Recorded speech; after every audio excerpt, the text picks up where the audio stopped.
Good afternoon and welcome to our last meeting in October.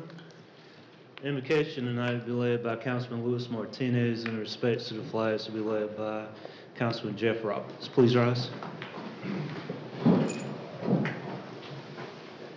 Father God, we come to you today with humble hearts. We thank you for such a special community, a community of leaders, Lord. As you could see in this room, we have people that have left their fingerprints all over this town and inspired the next generation to want to bear the future that comes here.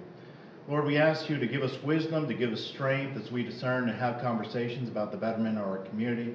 We ask for all these things in your name. Amen. Amen.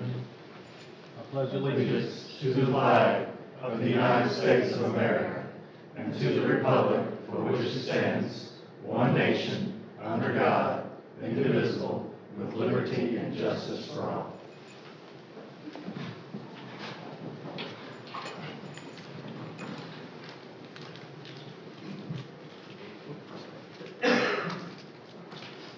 Before we start our meeting tonight, we have a presentation, proclamation, and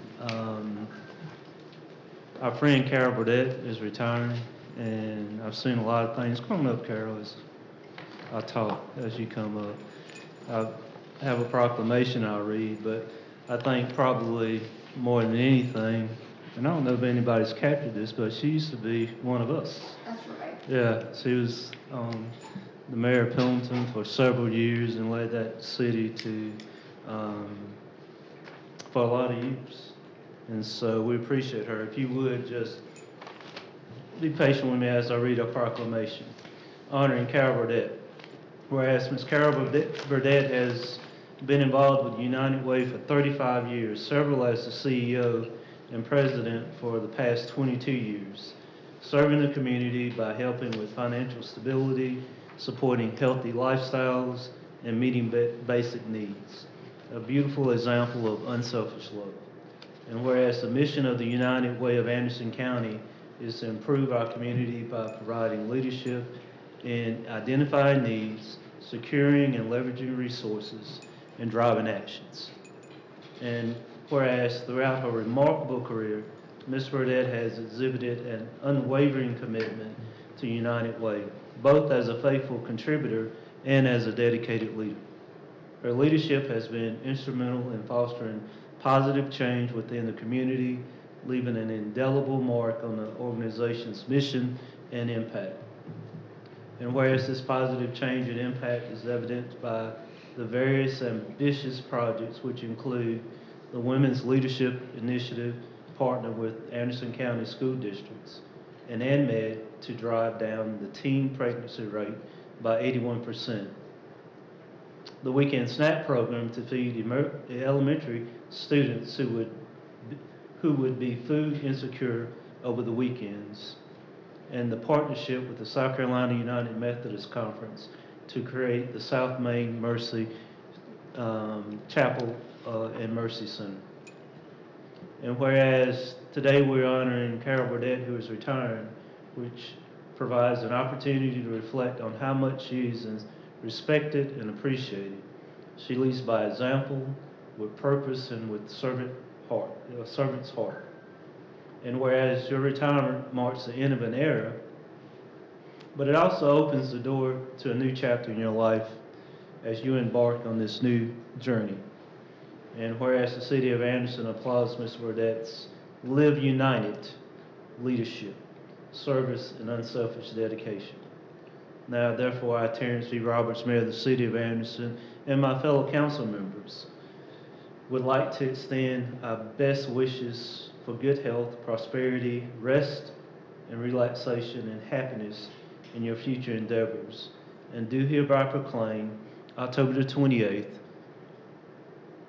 shall be Carol Burdett Day, adopted this 20th day of October of 2024.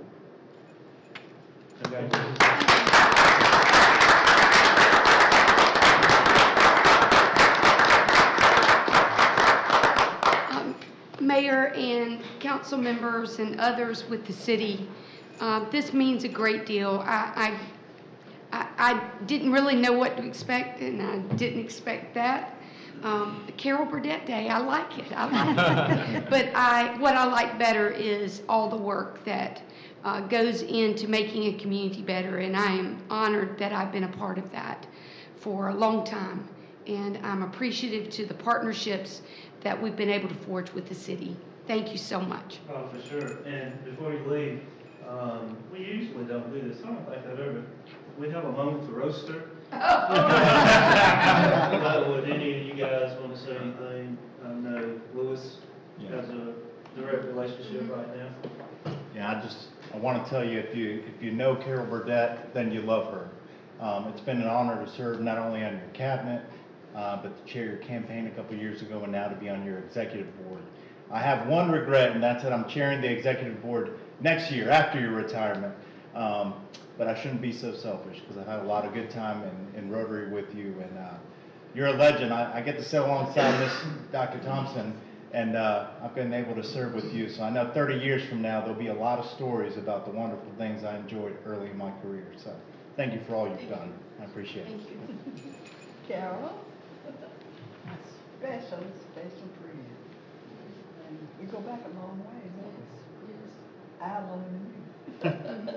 But anyway, it's been such an honor and a pleasure to have known you in many different ways, but most of all as my very special friend, my mentor. You've done so much for this community. I mean, that what was read there that didn't really certify all the wonderful things you've done. So as you move into the next chapter of your life, I wish you joy, I wish you happiness, and I want to grow up to be just like you. Well, now, I said that about Miss B. The first time I met her, I said, it was like 1988 maybe. I said, I want to be just like her. So I've been trying to be like her for a long time. I don't think I'll make it, but I certainly have tried. Oh, good, thank you. Thank you. Okay. Congratulations. Thank you. Thank you. Thank you. Yes. Thank you, Jeff. I think South Main is also a product of mine Yes, as well. yes, I Thank you. know. Thank you. That'll live on for a long time. Yes. And thank you, sir. Oh, appreciate it. Yes. Okay, did you get a picture with the mayor? I wondered. I didn't know. I can't leave without that. I'd be remiss. Yeah. Nobody here.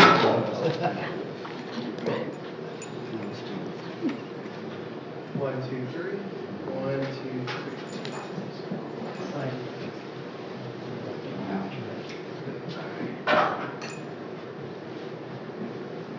Thank you, sir. Appreciate it. Appreciate you. All of See you you. soon. Thank you so much.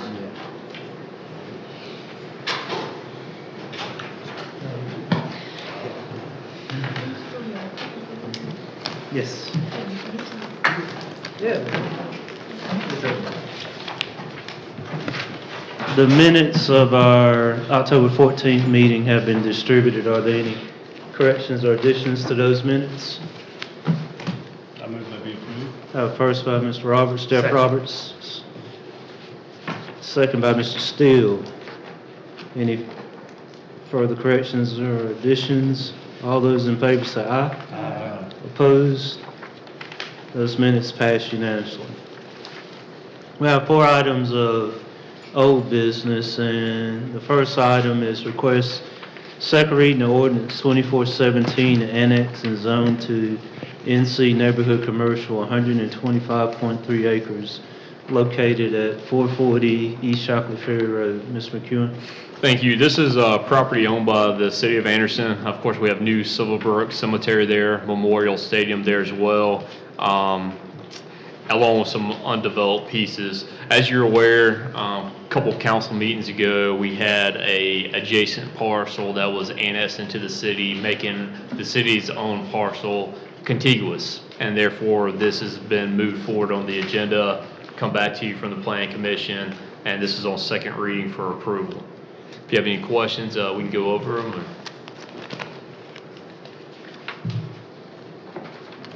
Any questions, comments? We looked at it last time. Any public comment from between first reading and this reading? No, sir.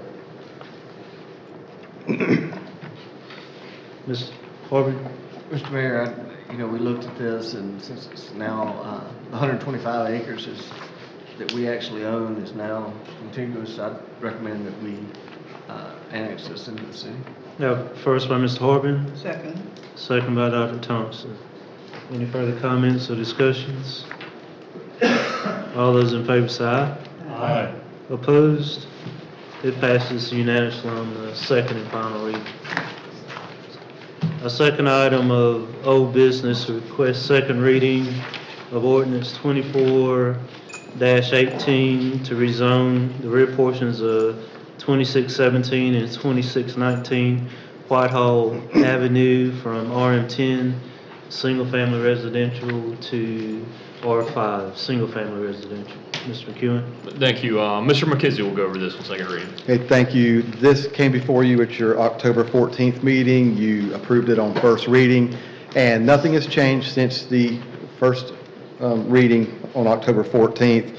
No phone calls have been received regarding the rezoning for this site, but in a nutshell, the applicant is requesting to carve out some portions of 2617 and 2619 Whitehall Avenue to create a new lot that's approximately 8,000 square feet so they can construct a single-family home that will be facing Frederick Street. So that's what's coming before you tonight on second reading. Thank you, sir. We did discuss this and asked some questions in regards to the layout of the lot, but do we have any other further comments, questions? I just want to make a few comments. This is in my ward. I did have some concerns on first reading about the change to that lot, considering the lots next to it had that full frontage all the way back. However, in looking at it, if you go further down, some of the commercial lots actually have some of those shorter lots that are closer to 10,000 feet. There's been no public comment. I've received no comments as part of this process, and where the new house that is proposed as infill will face out will actually face some of the other commercial parts of the district, so it won't disrupt the neighborhood in any drastic way.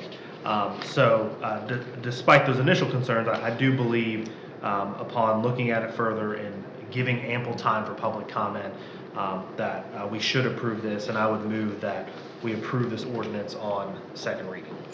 First by Mr. Steele, Second. second by Mr. Martinez. Any further discussion? All those in favor say aye. Aye. Opposed? That passes unanimously on the second and final reading. Item 3 is second reading of ordinance 24-19, authorizing an equipment lease purchase agreement not exceeding $4,235,000. Mr. McEwen? Okay, this is part of our capital project equipment funding, and also part of it was built into our budget as well for this year. Many of the items have already been purchased. However, we went out and this is the financing for the items. You can see there in categories, the fire truck and equipment, which we have 2 expecting delivery in November, 1st of December, just coming off the production line. And so that will fund the purchase of those. Sewer equipment and public works equipment that many of which you've already approved the purchase of. As I mentioned, this was part of our budget process. We did have some updates today from your last sheet or your last page that we had last meeting. We had estimated rates in there, but not the actual rates from the bank bidding process, which occurred today, or they were due today. And so with that, Chief Financial Officer Margaret Martin will go over the updates. Thank you, David. So yes, at your desk, you will find the updated agenda item for A3. And the bids from the banks were due today. We had 11 responses. 1 was determined to be non-conforming. So we had 10 responsive bids, with Bank of America Public Capital Corporation winning the bid. The winning bids were rates of 3.8 3.96 for the fire truck equipment at 10 years, 3.77% interest for the public works equipment for 7 years, and 3.66 for the sewer equipment at 5 years. The rates we received range from 3.66 all the way up to 5.15%. Our model had estimated 4.25%, so all of these rates are lower than our original estimate.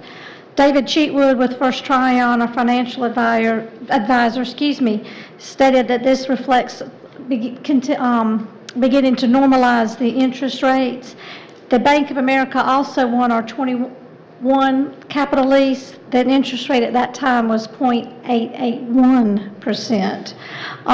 This equipment will be collateralized with the lease. The lease will be collateralized with our equipment. So tonight we are requesting approval of Ordinance 2419, authorizing the equipment lease purchase in an amount not to exceed $4,235,000 to cover these equipment purchases on second and final reading.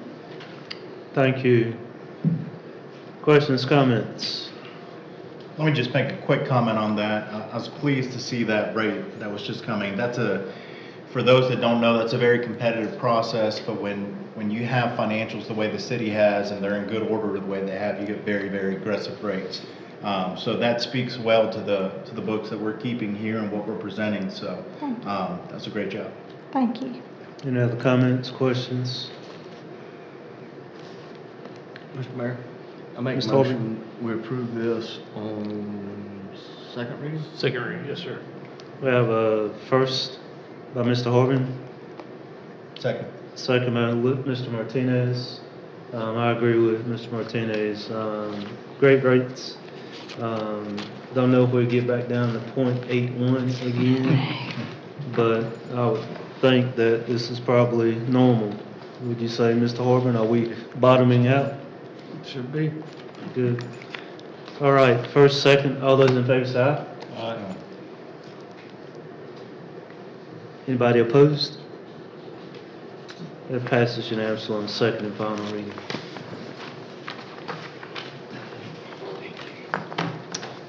Our fourth item is request second reading of ordinance 2420 for amendment to the second supplemental ordinance 24-06, providing for the issuance and sale of limited obligation bonds, hospitality fee pledge in a principal amount not exceeding $11.5 million to defray the cost of certain tourism-related projects. Mr. McEwen. Thank you.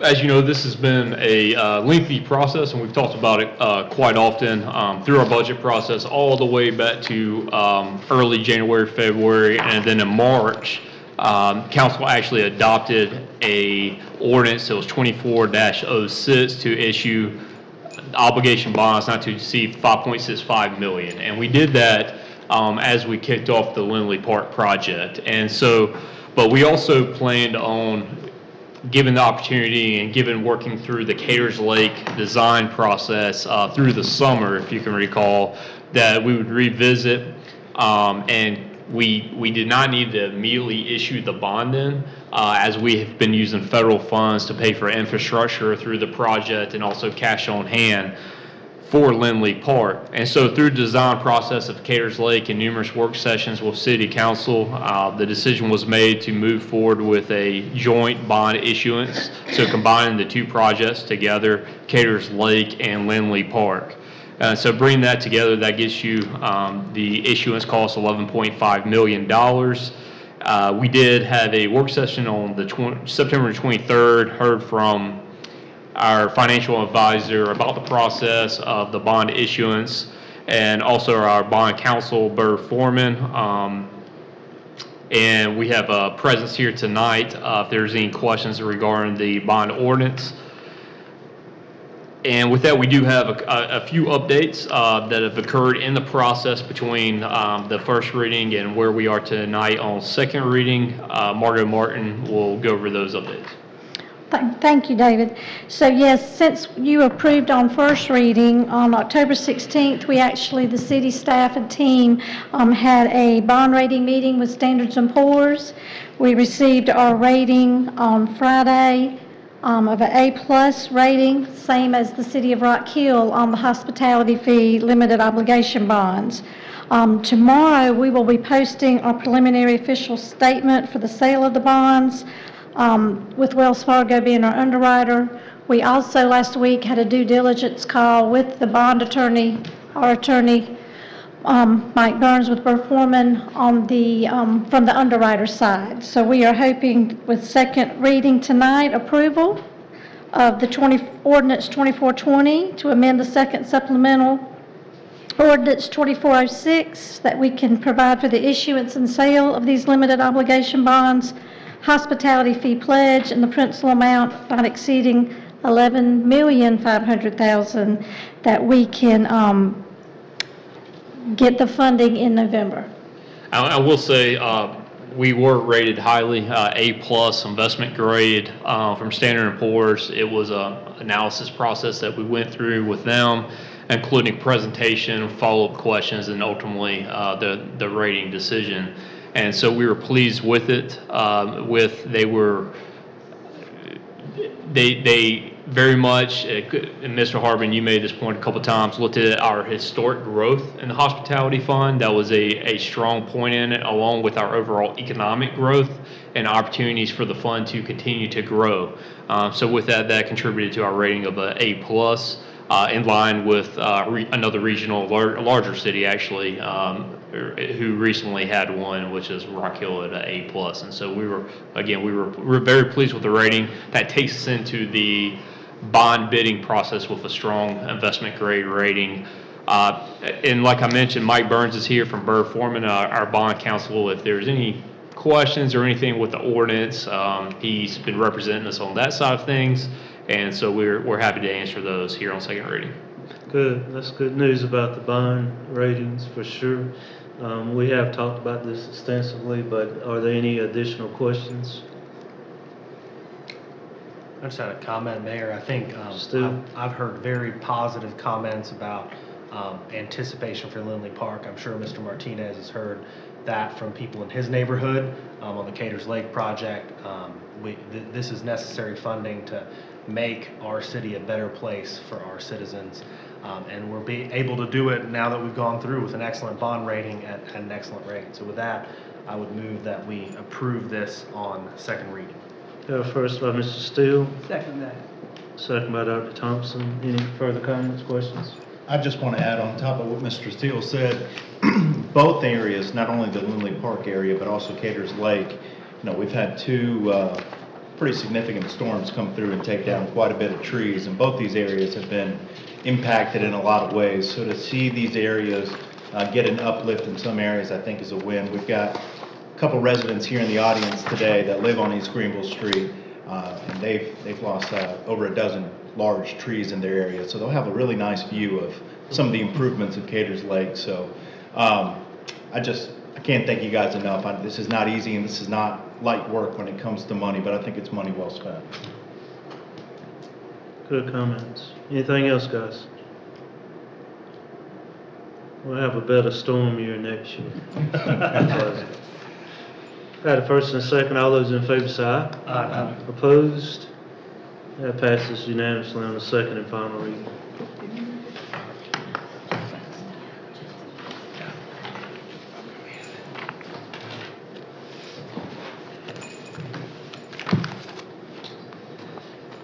We have 4 items of new business. Our first item of new business is request consideration of accommodation tax advisory committee recommendations, ATAX. Mr. McEwen. Thank you. Each year, you have this before you coming from our ATAX Advisory Committee. Brittany Gamble handles this for us, does a great job with it, advising and providing recommendations or answering any questions that the committee may have. It is a detailed analysis of the funding request. And again, this is for accommodation tax funding. And at this time, Ms. Gamble will go over that for you. Thank you. I'm requesting consideration of the advisory committee's recommendations from their annual meeting to allocate funding for the 24-25 grant cycle for events that benefit tourism in the city. So to reemphasize a little of the background, the city receives a portion of the 2% accommodations tax revenue from the state, which funds a grant program that we manage aimed at supporting tourism through local projects. The council-appointed committee meets every October to review those applications and recommend funding for those events that align with the city's tourism goals. In your packets, you will find a summary of each request. There were 31 this year. One new applicant of note was the Cancer Association of Anderson. The committee was pleased to recommend funding to support advertising and promotion for the Hot Air Affair event, which benefits local patients and their families, and by their estimates brings 30,000 people into Anderson. The committee carefully evaluates each applicant's tourism record, the anticipated economic benefit of their event or program, and the potential to draw visitors to the city. In summary, the committee recommends a total distribution of $282,394.20 to 31 projects with demonstrated potential to generate tourism in Anderson. And I'm requesting your approval of those recommendations. Thank you. Any questions? Just to clarify, this is my first year, obviously, going through ATAX, and I've seen in looking at previously awarded, a lot of these grantees are not new to the process. So as part of this, from my understanding of what you said, we actually review use of those funds, or the committee reviews use of those funds from previous years, the record of what Yes. they have done when making the recommendations Yes. for the current year. That's right. Okay, thank you. I appreciate that clarification. I have a quick question. Ms. Horby? So, what's the amount of rollover from unused funds from 23-24? Remind me again on how that has a positive balance. Yes, there was one applicant that did not request their reimbursement, and there was another applicant that was partial. Let's see.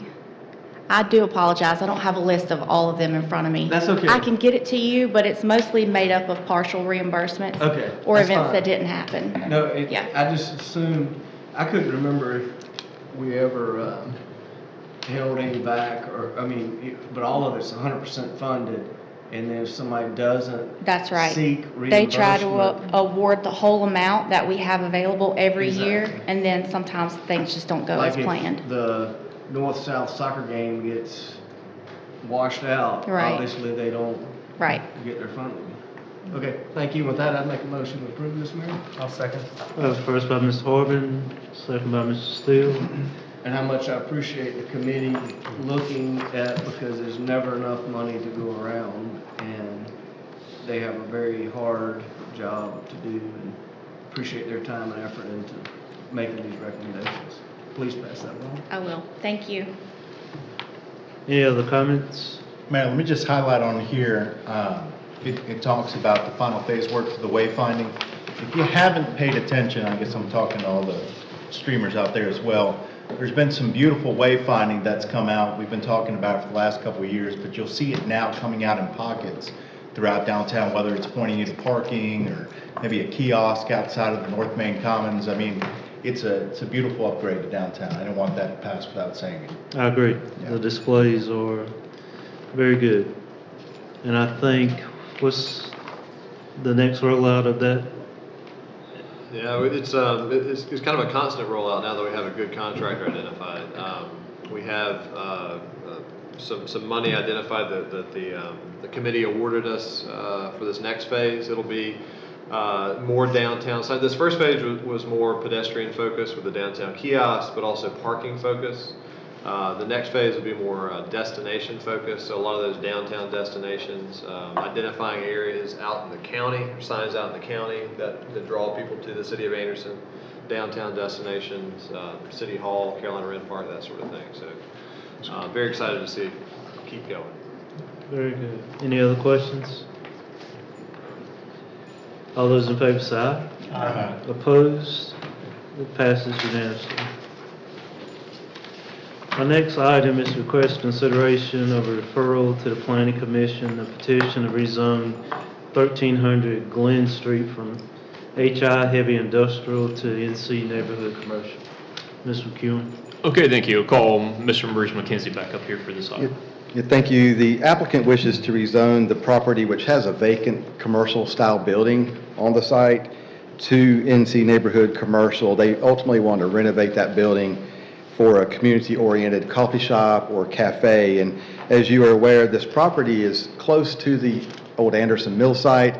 It's also close to our proposed multi-use trail in that area. So, they're looking at developing this into something that would not only enhance the community, but would also serve the multi-use trail and possibly the Anderson Mill site at some point. But according to the applicant, this area is not ready to support this type of business until the multi-use trail gets underway or the Anderson Mill site starts developing. So they wish to continue moving forward with the rezoning process, so they will have it zoned when it's time. But in the interim, they would like to explore the potential to use this property for residential purposes until it is time for them to pull the trigger for the commercial type development. But again, that is subject to different types of building codes, things like that. So it's something for them to explore before they do that. But again, that's part of the reason for the rezoning request. But again, this is coming to you tonight for a referral. It will go before the Planning Commission at their November 5th meeting. Thank you, sir. Any questions before it leaves us and goes to referral? Mr. Roberts. Mr. McKenzie, help me, I rode through there today because I wanted to see what building they're referring to. Is that the brick structure or is that the lower? It's the lower, almost looks like an old gas station. Yeah, like a white building. Yes, sir, on the corner. It's kind of a curved corner. Yeah. Also, what do you see as the trend being in this area when it does redevelopment? Would neighborhood commercial be appropriate? I think so. Again, we're still reviewing this because it's still in the referral stage, but you see a lot of heavy industrial zoning in the area, but I imagine when the Anderson Mill site redevelops, that zoning is going to change. So this will not just be a little piece of property that sticks out in a sea of heavy industrial. I think you'll see other properties in that area go to PDD, or like you mentioned, the brick structure next door is zoned industrial as well, but it may be better served for commercial purposes. And I'm probably in favor of moving it on to the Planning Commission, but I really have some doubts about putting residential there, even on a temporary basis. Correct, and that's one thing we've been talking to the applicant about. So that's one thing they wanted to do in the interim as they went through the process. They did not want to see the property they don't want to be an investor. This is according to the applicant. They just didn't want to purchase the property and sit on it, for 3 to 5 years or whatever the case may be. They wanted to put it to some sort of use. But I certainly understand, and I'll pass that information along because we've had that same conversation with them. I mean, there's going to be building codes and other things involved with a building that's clearly constructed as commercial in nature. I would say the benefit would be to this in this area would be a downgrade from heavy industrial for just the zoning part of that. So when you're looking at just face value of the zoning, it's a downgrade here from heavy industrial. Probably positive for the neighborhood. But don't you also think that some of this will remain heavy industrial? Certainly, there's a lot of area that will probably remain heavy industrial for several years. Again, development trends, when the catalysts like the Anderson Mill site and the multi-use trail, come to fruition, you may see things change quicker. But nonetheless, there are some larger parcels of land that are in use today for resident or for industrial purposes, so they may remain industrial for a while. That's a good point. I think probably the Anderson Mill site is potentially, we've looked at that and we've seen renderings on how it could look, especially with the multi-use path following the creek and the continuation. I would say too, I guess everybody has a vision, but maybe their vision is a little bit further along. But I mean, it's good to have. I agree with David. It's good to downgrade. I'd like to see more of that come off of heavy industrial for sure. Any other questions, comments? Something needs to be done. Yes, ma'am. Just a question. So would neighborhood commercial allow for that residential conversion? It certainly allows for like a duplex, things like that. It refers us back to the RM10 guidelines, which does allow single-family, multifamily, things like that. So, but again, there are, certain building codes would And that's what, that was my follow-up was like, so the applicant, if they do want to start residential and then move to some sort of neighborhood commercial, they'll still have to meet residential building code. Correct, and they have not broached that subject yet with our building inspectors. That's one thing they plan to do, I'm assuming, once they get through this process. But Sure, thank you. yes, sir. Anything else, guys? Mayor, I move we move this on to the planning commission. First by Mr. Jeff Roberts, second by Dr. Thompson. All those in favor say aye. Aye. Opposed? Thank you.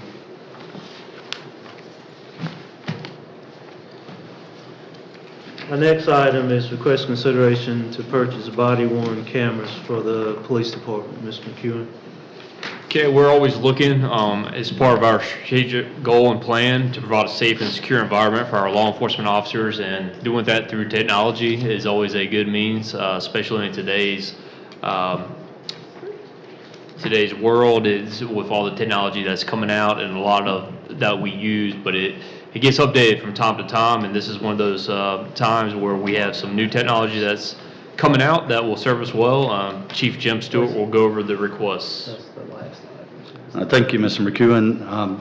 So this started in April. We looked at 3 different vendors, pretty much, GTAC, Axon, Prologic ITS was GTAC, and also LensLock. They actually sent us some cameras, and our officers here actually wore those 3 different companies there on the streets, and we were able to test those. We did put this out with a request for proposal, advertised it on our website, and also through the SEBO page.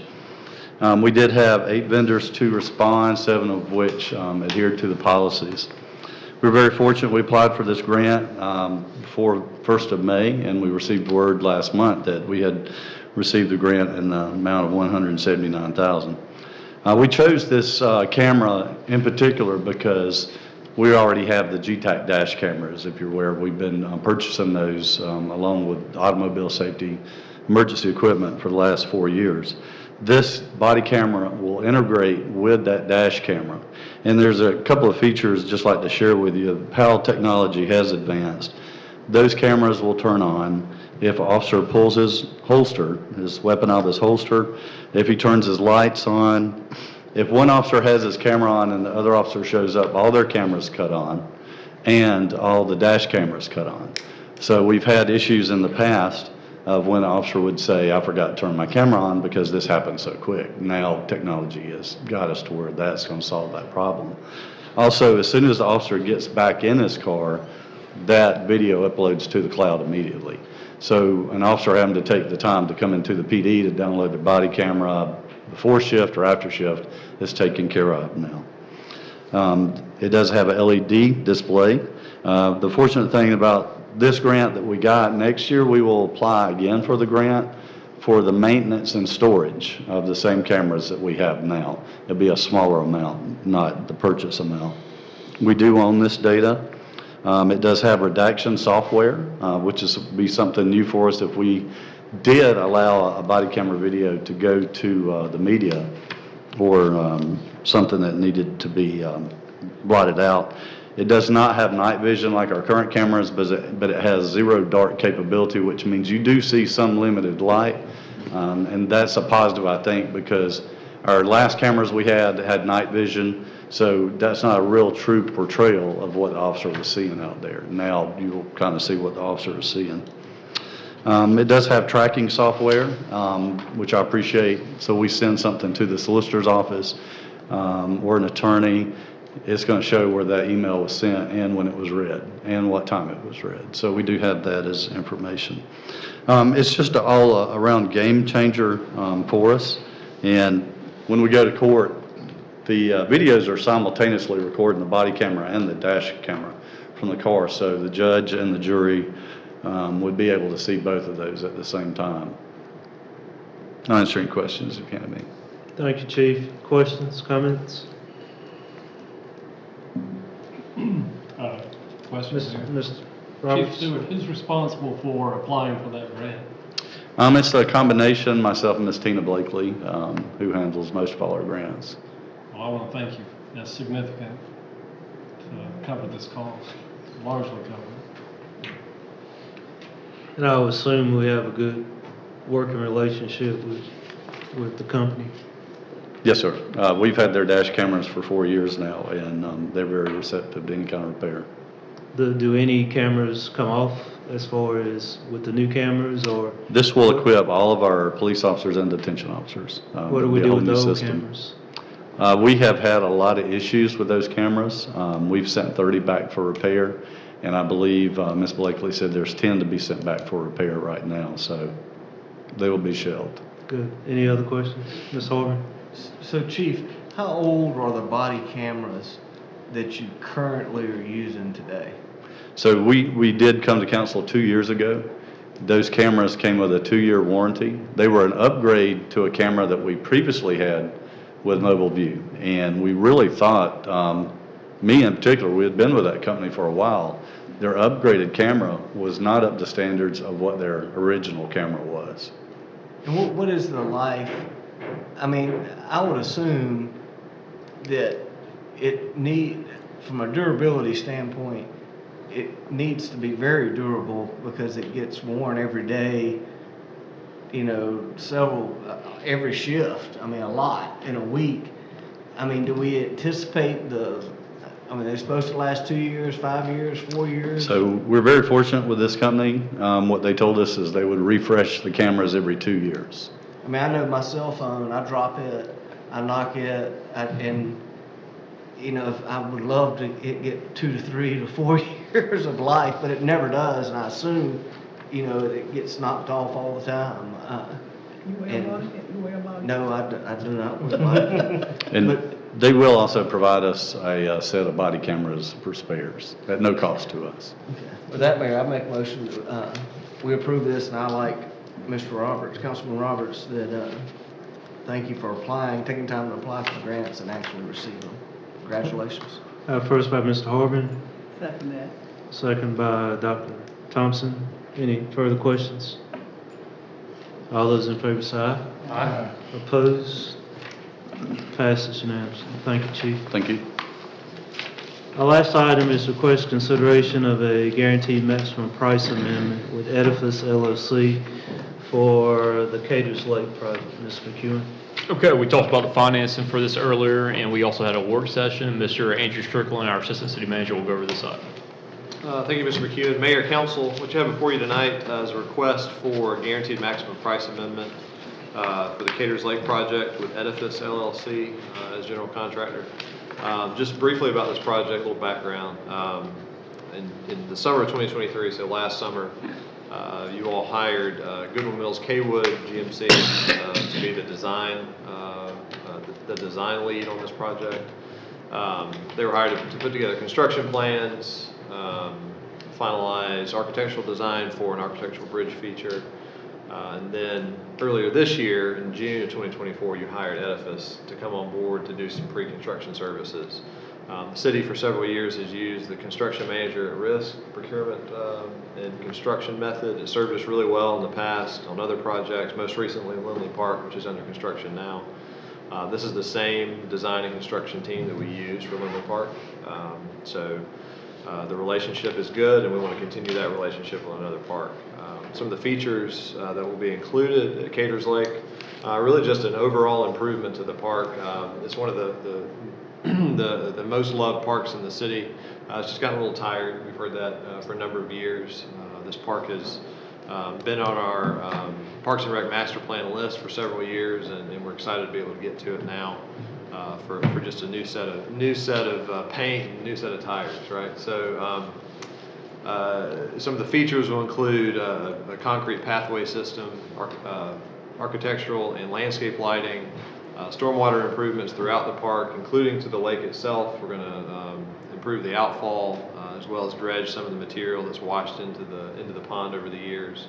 We'll also have some money set aside to make some repairs to the retaining wall, the original historic retaining wall to the park. We want to keep it in its exact same state and improve it where we need to. There's some undermining happening in a few washout areas. We want to improve that and make that what it needs to be. There'll be general landscaping improvements as well throughout the park. And I mentioned an architectural feature. There is a covered bridge element that'll be added to the culvert on one end, on the far end, on the College Avenue end of the park. So we're very excited to see that happen. Happy to answer any questions about the improvements. I will add, SCDOT is going to make an improvement to the intersection of Malden and Greenville Street. In conjunction with this project, they're going to install a traffic signal there. Hiawatha will be closed. Hiawatha, that entrance intersection at Greenville Street will be closed as part of that project permanently in order to make those very needed safety improvements. The guaranteed maximum price you will be approving tonight is for $5,854,473 with Edifice LLC again. Continuing the project team we've got in place for other projects. Very, very happy to answer any questions if you have. Thank you again. We had a work session on this at 5:30. We talked about both these projects and coming to the end of Lindley Park and starting Caters Lake, but I'd entertain any other questions that we might have or even comments that we might have. Mr. Roberts, Jeff? Well, it just so happens Caters Lake is in the seat that I serve, and I am particularly excited about this project. Now that we have the funding in place, now we get to move on with construction. I know we have a track record with Edifice, with Lindley Park, which gives us a good view into the future, what we should expect on this project. And anytime you have a complex project with maybe some uncertainties and just the complexities of it, the CMAR method is by far the most preferred, in my opinion, method. So I certainly approve of the selection of the contractor and the method. And I think it just takes the adversarial role away from the team, you know, the design team and the contractor. I've been in that adversarial role, but it takes that away from it. But I'm excited. I'm ready to see it go. Any other comments? It's gonna beautify that area over there. It is. I agree. Mayor, I'll make a motion on second reading that we pass this as read. First by Mr. Martinez, second by Dr. Thompson. Any further discussion, comments? All those in favor say aye. Aye. Opposed? It passes unanimously.